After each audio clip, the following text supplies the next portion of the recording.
Hello everyone, my name is Jason Aaron Xavier, and my topic is about body components, accessories, and trim. Learning objectives. By the end of the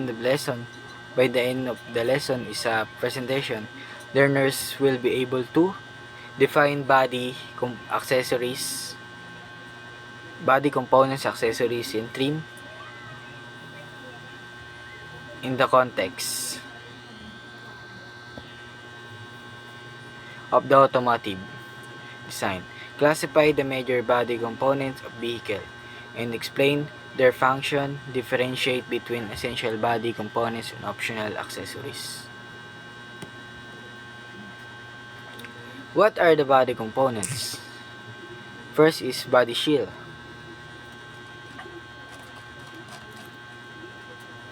Body shield ito yung pangunahing balangkas or kabuoang katawan ng isang sasakyan or kapag tayo ay gumagawa ng sasakyan, syempre mahalaga yung body ng isang sasakyan, kumbaga gawa na walang kasama pang makina or gulong at iba pang mga parte ng any parts ng ating sasakyan. Ito yung nagsisilbing pundasyon or skeleton nga ng kotse, and kung saan nakakabit ng lahat ng bahagi gaya ng pinto or bubong, bintana, upuan, makina at mga electrical system na kinakabit natin kapag tayo ay bumubuo ng isang sasakyan. And then the next one is about doors. A car door is more than just an opening panel. It is a multi-functional system that ensure safety, comfort, convenience, and design appeal. Alam naman natin yung doors is pinaka-importante sa ating sasakyan. And then ito yung nagsisilbing bukasan or sarahan ng isang sasakyan kapag tayo ay may sasakyan. And ito rin yung nagsisilbing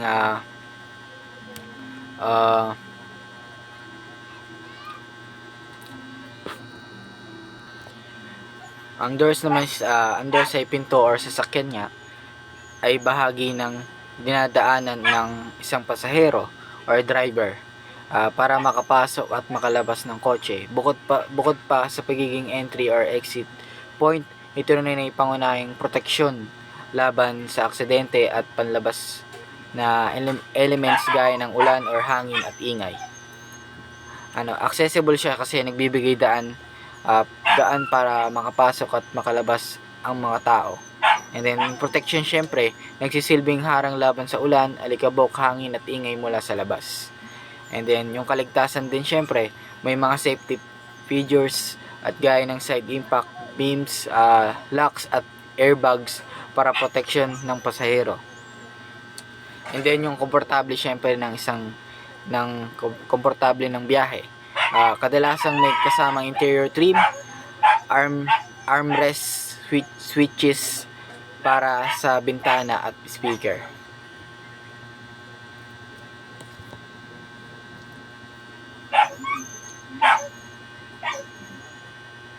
And the next one is a hood bonnet. The hood bonnet is a crucial body component that combines protection, accessibility, aerodynamics, and aesthetic. Is not only secure the engine but also plays an important in safety, engineering, and modern car design.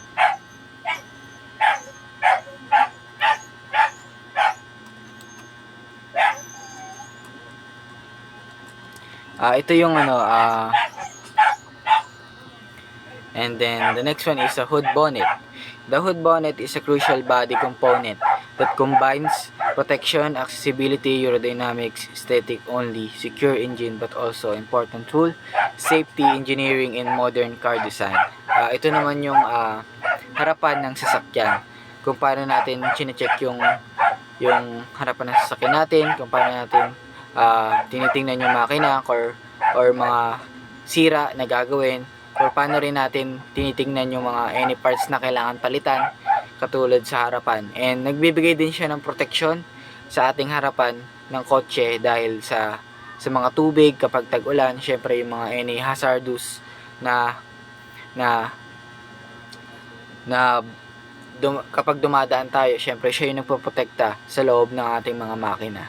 And then napaka-essential niya syempre kapag binubuksan din natin, na natutukod din natin siya. And then paano rin natin matitingnan ng maayos, and paano rin natin matitingnan ng maayos yung loob ng ating makina sa tulong nun.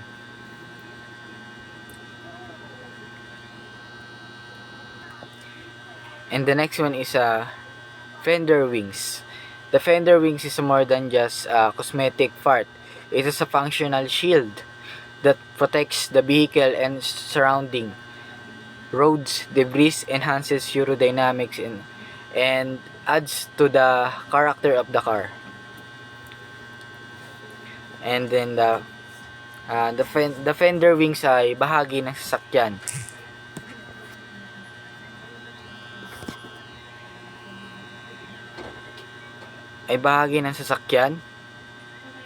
Na nakalagay sa paligid ng gulong. Ito ay panel na bumabalot sa which arch or lukab ng gulong. At napaka-essential din niya dahil sa protection na pinipigilan ng mga pagtalsik ng putik or tubig, bato at dumi mula sa gulong papunta sa katawan ng kotse or iba pang tao sa sasakyan. Kaligtasan, syempre, binabawasan ng posibilidad na tamaan ng debris ang mga pedestrian or kasunod na sasakyan. Yung aerodynamics naman is nagbibigay ng magandang itsura at nakakatulong sa maayos at daloy ng sasakyan.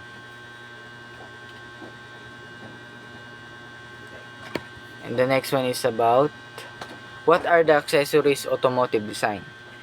And the first is mudguards, splash guards. Mudguards, splash guards are small but highly functional accessories that protect, preserve, and enhance the vehicle by preventing dirt, debris, and water from causing damage or safety hazard. Ang mudguards, splash guards naman is mahalaga dahil ang mudguards, splash guards ay may tabing na nakakabit sa harapan ng gulong natin or ng sasakyan. And napaka-essential nitong bagay na to dahil nga sa protection sa sasakyan. Yun nga, sinabi ko na pinipigilan din nito yung mga putik or tubig, bato or buhangin na tumatalsik papunta sa katawan ng kotse, maaring magdulot ng gasgas or kalawang. Lalong-lalo na kapag tayo ay pumupunta sa ibang lugar. Kapag tayo nagta-travel, syempre di natin maiwasan yung mga dumi, putik, or mga bato na sumisingit sa ating mga gulong. And then ito yung nagsisilbing protection natin sa isang sasakyan para maiwasan ito at mapanatili natin ang kaayusan ng ating sasakyan. And the next one is fog lamps and LED bars. Essential for low speed driving and for weather, provide safe glare preview of the road. Yan. Alam naman natin yung ilaw, isa yung napaka-importante sa ating sasakyan. Lalong-lalo na kapag tayo ay gabi na umuwi. Example natin, kapag tayo ay umuwi galing trabaho, kapag tayo ay umuwi papuntang probinsya, na hindi natin maiwasan syempre na kailangan natin ng ilaw para makita natin yung mga road na dinadaanan natin. Napaka-essential na ito dahil alam naman natin yung ilaw is napaka-importante para makita natin yung mga kasunod nating sasakyan or mga nasa likod nating sasakyan.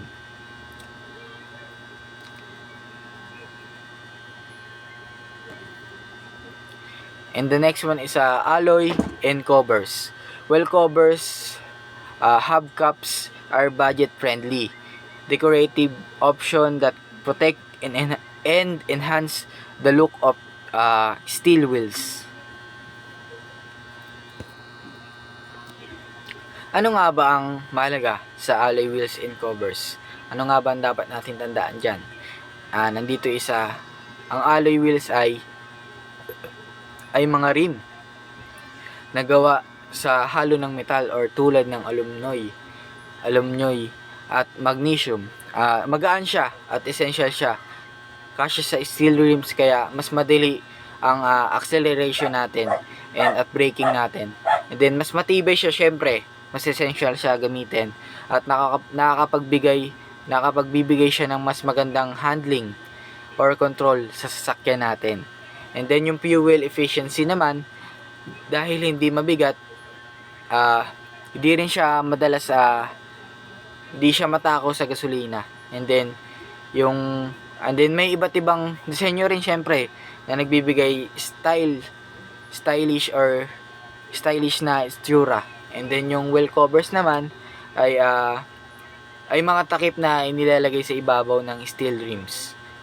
Protection nito is iniiwasan ng mga alikabok, dumi, kalawang na maaari magdulot ng mga pagkasira ng mga any parts ng sasakyan natin. And then nagpapaganda ng itsura ng gulong kahit steel rim lang ang gamit.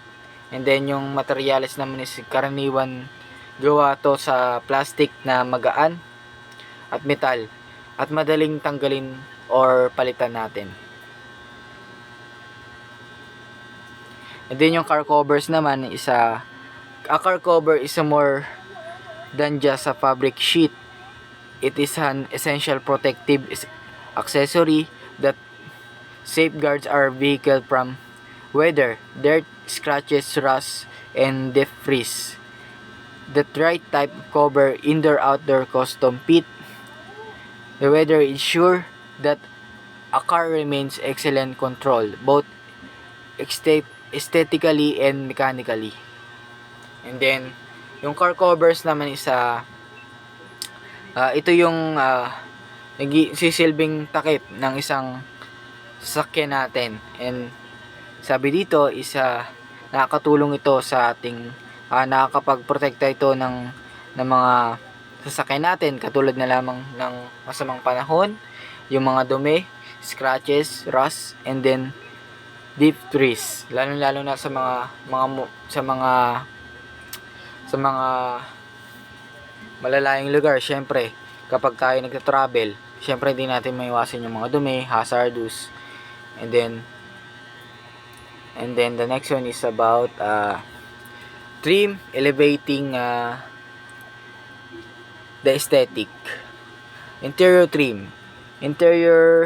trim is not just about decorating a car, just about creating an immersive and functional experience for the driver and passenger. From the materials chosen, the design of each component, interior trim defines how car feels, how comfortable it is, and how it connects to the personality of the driver. And then ito naman yung design ng isang ating sasakyan, lalo na sa loob ng sasakyan or labas ng ating sasakyan. Pinaka-importante dito is yung komportable tayo, yung komportable yung inupuan natin, syempre komportable yung pinapasukan natin sa isang sasakyan. And then yung mga aesthetic na nilalagay natin sa loob ng ating sasakyan, napaka-importante nito dahil alam naman natin kapag maganda yung design ng ating sasakyan, loob or labas nito is nakaka-attract siya ng ibang tao, lalong-lalo na magiging motivate din yung iba syempre na gawin ito. And then hanggang sa